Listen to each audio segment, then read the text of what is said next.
Okay, let's do a run through on the psychology of color.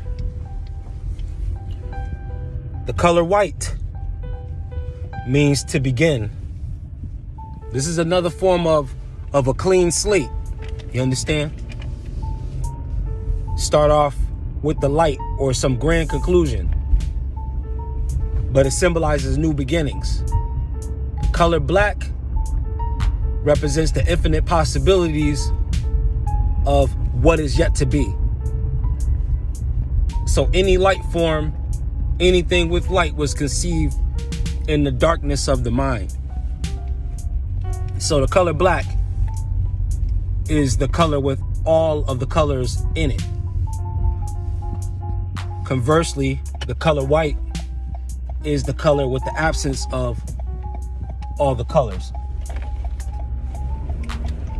And clear is not a color. Clear is who you are. You can choose to be clairvoyant, clairsentient, clairaudient, claircognizant, etc. But we're the ones that's clear. So all colors transmute through us. There's no colors that are good or bad. People just use them and associate them with different triggers and whatnot. So this is the Sigma programming on color, but it is largely based on the psychology of color according to the APA. For the most part, you have red, which inspires passion. Bright red can inspire warfare, though. Combination of warfare and ambition. The color is very Aries, hence Mars. You have the darker reds going back into compassion, like the person with the wounded heart, like the gospel to humanity, which would be Luke's account of the Christ. You have those darker Rosicrucian reds, right? And then lighter red as you start to maybe go into pink. That becomes more about different forms of fetishism again, possibly. So you go into, with pink, you have imagination, but you can also have flightiness in the color, the lighter shades of pink, because it's almost ambiguous. It's just a step from clear, just a step from the beginning, like you're just getting started type of energy, being those pink hues that are closer to the color white.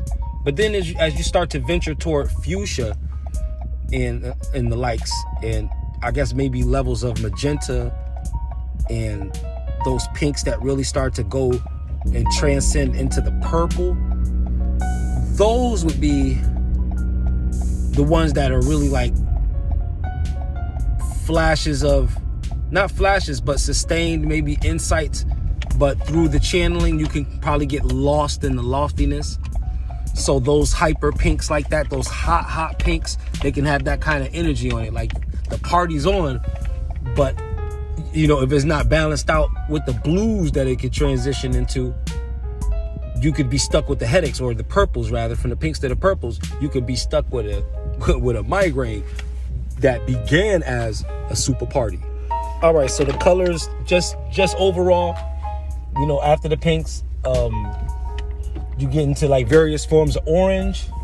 A bright orange can be indignation, but then you have that softer, that more citrine type of orange is more orange, not the bright kind of orange as in like Home Depot, but orange as in the fruit, like right there, the darker kind, maybe the California orange, something along those lines, or Florida orange, along those lines of that particular color orange. The way, or like that kind of orange that sells as orange juice, you know what I'm talking about? Not the actual orange juice, but the ones that be in a carton that be like from an off brand. It'd be really that color orange and not yellow like orange juice really is. Those colors are what's connected to the sacral chakra.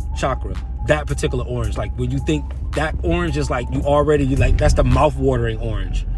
That one, mouth-watering orange. You know what I mean? That's the one that stimulates the appetite, and then that goes toward the sacral too. Even though you would think, because it whets the appetite, that it would be more root centered, but it's not. You know, this is more like not for hunger, but for taste. That kind of orange. And you have your blues of different hues. You have like the lighter blues for more dreamy, more innocent, more heavenly, like your life is really protected. If it's like the deeper the powder blue is, it's like, whoa, you're living, you know, it's like you're living in the sky. So you have sky blue, powder blue. As those blues get darker, it still gets good. You know, there's really no such thing as a depressing blue. I don't know. Technically, there's really no depressing blue. I guess it just went with some lyrics, and it just really sounds cool when somebody like, man, he's feeling the blues, singing the blues. You know, I can dig it though. But when you look at like the definitions for these and the emotions that they're set to represent, like indigo and all of that, you start dealing with like high levels of intrigue, influence. You know, you start looking at stuff like that, and these things become more contemplative and more intriguing, going back into the allness of possibility, like the all potentialness of the color black. And even black still has matte black, vanna black, jet black, different types of blacks, where even those shades of black get tons of pixels darker, or shades darker. So these are the colors in a nutshell. I mean, you go over to the greens, think the same thing. The darker it gets, the more concrete it gets. The lighter it is, the more lofty it is. So the greener the green, the deeper that you're more like what? Earth centered, very, you know, it has a root chakra touch, but then you have the growth and the production of the earth herself. So that's what? The green, the blossoming from the heart chakra color. So you have that with the greens, and as you go higher up in the green, there could be levels of creative thought, because the high greens can work in harmony with the high yellows, where bright yellow being like the color of illumination or high supreme high intellect. Likewise, a higher green would produce that same form of like essential regalia that you would come with. I don't know if there's any color wheels or sections of the color wheel that I've missed. I hope I did all of Roy G. Biv. Because violet is but different shades of purple, and then you're going into the high blues from low blues, and right, cobalt, navy, indigo, you know what I mean, lapis lazuli, you know, and that's not darker than the others, so that, don't consider that to be an order, but you still would maybe include colors like amethyst to purple. It's just different degrees. Like purple, you can feel as it's deep and more grape jellyish, you can feel that royal feel. So it's a color of royalty. But as you get lighter in the purples, it gets more into like back to Candyland, because that's closer to pink. So it's back to the party, the purple nights, the purple lights when you're taking a lovely stroll, you know what I mean, on the bridge at night, overlooking the city. If those lights happen to be purple, you know what I mean, yeah, y'all might get in the mood. If y'all ain't in the mood already, y'all might, you know what I mean, it can tend to really create a Fantasyland type of effect, like a very fly aesthetic. A lot of lounges use purples and things like that, particularly of the jazzy sort, you understand? So that's colors in a nutshell. If there's anything I missed, you know, just charge it to my head, not my heart. I'm just thinking that I want to go like, I think I'm running out of stuff to say on here. So let me just bring up, you know, some other categories to just weave that in, because colors and any kind of combination are all important. Don't feel like a color can curse you. You can always redefine the color too, to apply to how you respond to the particular shade of it, because you are the what? Hue man. Those are just hues. Super T Sigma, stay illuminated. Peace.